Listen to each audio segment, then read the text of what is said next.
ఒక్కరోజు చాలు మన గతిని, స్థితిని, పరిస్థితిని మార్చడానికి.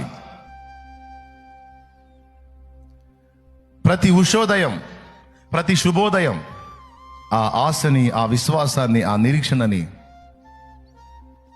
నువ్వు కలిగి ఉండమని నిన్ను హెచ్చరిస్తుంది. నిన్న మారలేదా?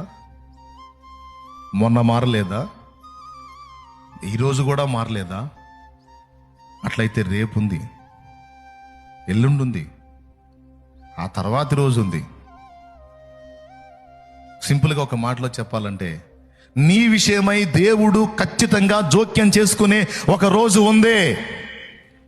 నీ విషయమై దేవుడు జోక్యం చేసుకొని, పట్టించుకొని, నీ పరిస్థితులను మార్చి, నూతనపరిచి, ఒక నూతనమైన అనుభవాల్లో గుండా నిన్ను తీసుకెళ్లేదానికి దేవుడు నిర్ణయించిన ఒక రోజైతే ఉంది. నమ్మితే విశ్వాసంతో